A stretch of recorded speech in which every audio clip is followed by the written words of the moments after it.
Loyalty news ಚಾನೆಲ್ಗೆ ಸ್ವಾಗತ. ನಮ್ಮ ಪಟ್ಟಾಧ್ಯಕ್ಷ ನಾರಾಯಣಸ್ವಾಮಿಯವರು, ಡಿಸಿ ಅವರು, ನಮ್ಮ ರಾಜೇಂದ್ರವರು, ನಮ್ಮ ಕೇಶವ ಎಲ್ಲರೂ ಮಾತನಾಡಬೇಕಾಗಿತ್ತು. ಊಟಕ್ಕೆ ಟೈಮ್ ಆಗಿದ್ದರೆ ಎಲ್ಲರೂ ಸ್ವಲ್ಪ ವಿಧಾನದಿಂದ ಅನಿತಾ ಪ್ರವಾಸದಲ್ಲಿ ಅಂತ ತಮ್ಮ ರಿಕ್ವೆಸ್ಟ್ ಮಾಡ್ತಾರೆ. ಹಾಗೆ ಈ ಕಾರ್ಯಕ್ರಮ ಮಾಡಬೇಕಾದ್ರೆ ನನ್ನ ಅಪ್ಪನಿಂದ ಸಾಧ್ಯ. ಸುರೇಶ ಹೇಳ್ತಾ ನಮ್ಮ ಕುಟುಂಬ, ನಮ್ಮ ಬ್ರದರ್ಸ್ ಇರುವವರು, ನಮ್ಮ ಅಣ್ಣತಮ್ಮಗಳು, ನಮ್ಮ ತಂಗಿ, ನಮ್ಮ ಬೀಗರು, ನಮ್ಮ ಬ್ರದರ್ಸ್, ನಮ್ಮ ಬ್ರದರ್ ಇಲ್ಲ, ಎಂಟೈರ್ ನಮ್ಮ ಫ್ಯಾಮಿಲಿಯವರು ನಮ್ಮ ಬೆಂಗಳೂರು ನಿಂತು ಯಾವುದೇ ಕಾರ್ಯಕ್ರಮ ಮಾಡಿ 1 ತಿಂಗಳು ಮುಂಚೆ ಪ್ರಿಪೇರ್ ಮಾಡ್ಕೊತಾರೆ. ನಮ್ಮ ಮನೆ ಮೊದಲು ಹೇಳಿರುತ್ತೋ ಹಾಗೆ 1 ತಿಂಗಳಿಂದ ಪ್ರಿಪರೇಷನ್ ಮಾಡ್ತೀವಿ. ಅದಕ್ಕೆಲ್ಲ ಸಹಕಾರ ಮಾಡಿದ ನನ್ನ ಕುಟುಂಬದವರಿಗೆ, ಅತಿ ಹೆಚ್ಚಾಗಿ ನಮ್ಮ ಮುಖಂಡರು, ಕಾಂಗ್ರೆಸ್ ಮುಖಂಡರು. ಪಾಪ ನನ್ನ ಕಾರ್ಯಕ್ರಮ ಅಂದರೆ ಒಬ್ಬರಿಗೆ ಒಂದು ಫೋನ್ ಮಾಡಿ ಪಾಪ ಮದುವೆ ಬಂದಿದ್ದೆ ಎಲ್ಲವಲ್ಲ, ಬರೀ ವಾಟ್ಸಪ್ ಪಾಪ ಕರೆದ ತಕ್ಷಣ ಯಾವುದೇ ಕಾರ್ಯಕ್ರಮ ಇಷ್ಟು ಜನ ಆಗಮಿಸಿ ನನ್ನ ಆಶೀರ್ವಾದ ಮಾಡ್ತಾ ಇದ್ದಕ್ಕೆ ಯಾವುದೋ ಜನರ ಪುಣ್ಯ ಅಂತ ನಾನು ಭಾವಿಸಿದ್ದೀನಿ. ನಿಮ್ಮ ಆಶೀರ್ವಾದ ಖಂಡಿತವಾಗಲು ತಮ್ಗೇನಾದ್ರೂ ಇವತ್ತು ಸ್ವಲ್ಪ ಬಂದು ಸಿಗುವುದನ್ನ ಸರಿಯಾದ ಆಗ್ತೈತೆ ಕ್ಷಮಿಸಬೇಕು ಅಂತ ಒಂದು ಮಾತನ್ನು ಹೇಳುತ್ತಾ, ಹಾಗೆ ತಾವೆಲ್ಲರೂ ಬಂದಕ್ಕೆ ಇನ್ನಷ್ಟು ಸಂತೋಷ ಆಗಿದೆ. ಇವತ್ತು ಇಂಥ ಕಾರ್ಯಕ್ರಮ ಇನ್ನಷ್ಟು ಮಾಡಬೇಕಂತ ಆಸೆ ಇದೆ ನನಗಂತೂ. ಬರೋ ವರ್ಷದಿಂದ ರೈತರಿಗೆ ನನ್ನ ಕಡೆ ವಿನೂತನವಾದಂಥ ಒಂದು ಕಾರ್ಯಕ್ರಮ ಮಾಡಬೇಕು ಅಂತ ನನ್ನ ಮನಸ್ಸಲ್ಲಿದೆ. ಖಂಡಿತವಾಗಲೂ ಪ್ರತಿಯೊಬ್ಬ ರೈತರಿಗೂ ಸಹಾಯ ನಿಟ್ಟಿನಲ್ಲಿ ನಾನು ಮಾಡ್ತೀನಿ. ಯಾಕಂದ್ರೆ ಈ ಭಾಗದ ರೈತರು ಪಾಪ ಎಷ್ಟು ಕಷ್ಟಪಡ್ತಾರೆ ಗೊತ್ತು. ಅಂತವರಿಗೆ ಬರೋ ವರ್ಷದಿಂದ ಖಂಡಿತವಾಗಲೂ ರೈತರಿಗಾದ ವಿಶೇಷ ನನ್ನ ಸ್ವಂತ ಇದರಿಂದ ಕೊಡಕ್ಕೆ ಪ್ರಯತ್ನ ಪಡ್ತೀನಿ ಮಾಡೋ ಈ ವೇದಿಕೆಯಲ್ಲಿ ಈ ಶ್ರೀನಿವಾಸ ಮುಂದೆ ಮಾತನ್ನು ಕೊಡುತ್ತಾ, ಹಾಗೆ ಟಿಟಿಡಿ ಅವರು ಪಾಪ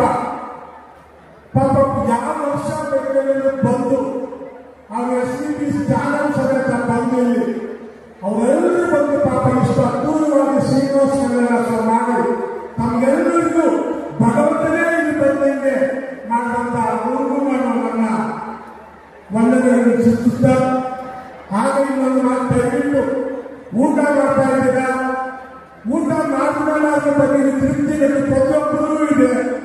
ಆ ತೃಪ್ತಿ ನಾನು ತಗೊಂಡೋಗ್ಬೇಕು. ಹಾಗೆ ಇನ್ನು ನಿಂತಿರೋ ಊಟಕ್ಕೆ ಫಸ್ಟ್ ದೇವಪ್ರಸಾದ ತೃಪ್ತಿ ನಾನು ಈಗ ಬೇಡಿಕೆಗಳೆಲ್ಲ ಮೇಲೆ ತೃಪ್ತಿ ಪ್ರಸಾದ ಕೊಡ್ತೀವಿ.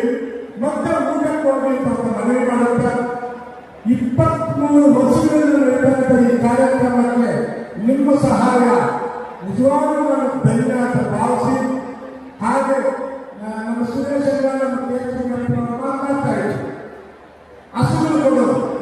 ನಾನೇನೋ ಹಸುಗಳು ಏನೋ ಒಂದು ಉದ್ದೇಶಕ್ಕೆ ಕೊಡ್ತಾ ಇದ್ದೆ. ನನಗೆ ಜ್ಞಾಪಕ ಇದೆ, ನಾವು ಚಿಕ್ಕ ಮಕ್ಕಳಾಗಿದ್ದೀವಿ. ನಾವು ತಾಯಿ ಮನೆಯವರು ಒಂದು ಹಸು ಕೊಟ್ಟಿದ್ದು ನಮ್ಮ ಅಮ್ಮನಿಗೆ. ಆ ಹಾಲನ್ನು ನಾವು ಜೀವನ ಮಾಡಬೇಕು, ಆ ಹಾಲನ್ನು ನಾವು ಬದುಕಿದ್ದೀವಿ. ನನಗೆ ಪ್ರಯತ್ನವನ್ನ ಗೋವನ್ನ ಉಚಿತವಾಗಿ ನೀಡ್ತಕ್ಕಂಥ ಒಂದು ಬದುಕನ್ನು ಕಟ್ಕೊಳ್ಳಿಕ್ಕೆ ಕೊಟ್ಟಿದ್ದಾರೆ.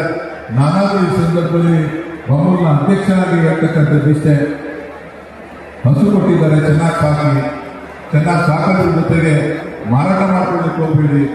ನಿಮ್ಮ ಜೀವನದ ಭದ್ರತೆ ನಿಮ್ಮ ಕೈಯಲ್ಲಿದೆ. ರೈತರ ಬದುಕು ಕ್ಷೀರಕ್ಷೇತ್ರದಲ್ಲಿದೆ.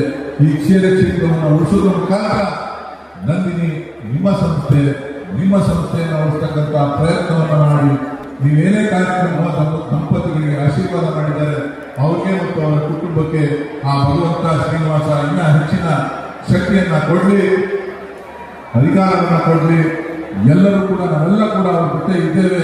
ಅವರಿಗೆ ಮುಂದಿನ ಚುನಾವಣೆಯನ್ನು ಕೂಡ ಇನ್ನೂ ಹೆಚ್ಚಿನ ರೀತಿಯಲ್ಲಿ ಆಶೀರ್ವಾದ ಮಾಡಿ ಈ ರಾಜ್ಯದಲ್ಲಿ ಒಂದು ಅಧಿಕಾರದ ಚುನಾವಣೆ ನಡೀತಕ್ಕಂಥ ಅವಕಾಶವನ್ನು ನೀವು ಅವ್ರಿಗೆ ಮಾಡಿಕೊಡಿ ಅಂತಕ್ಕಂಥ ಮಾತನ್ನ ಈ ಸಂದರ್ಭದಲ್ಲಿ ಹೇಳ್ತಾ ನಮ್ಮೆಲ್ಲರಿಗೂ ಶುಭವನ್ನು ಕೋರಿ ನನ್ನ ಮಾತನ್ನು ಮುಗಿಸ್ತಾ ಇದ್ದೇನೆ. ಜೈ ಹಿಂದ್, ಜೈ. ಏನೇ ಮಾಡೋದು ಕೂಡ ಅದು ಧರ್ಮವಾಗಿರಬೇಕು. ಅರ್ಥನೇನು ಹಣ ಸಂಪಾದನೆ ಮಾಡೋದು ಅಥವಾ ಏನಕ್ಕಾದ್ರೂ ಆಸೆ ಪಟ್ಟರೆ ಅವೆಲ್ಲವೂ ಕೂಡ ಧರ್ಮ ಮೂಲಕವಾಗಿರಬೇಕಾಗುತ್ತೆ.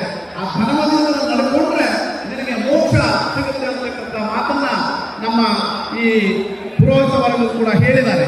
ಅದು ಶಾಸ್ತ್ರವೂ ಕೂಡ ಹೌದು. ಹಾಗೆ ನಮ್ಮ ಸುಬ್ಬಾರೆಡ್ಡಿ ಅವರು ಕೂಡ ಇವತ್ತು ನಮ್ಮ ಜಿಲ್ಲೆ, ನಮ್ಮ ಚಿಕ್ಕಬಳ್ಳಾಪುರ ಮತ್ತು ಕೋಲಾರ ಜಿಲ್ಲೆ ಅಂದರೆ ನಾವು ತುಂಬ ನಮ್ಮ ರೈತರುಗಳಿರ್ಬೋದು,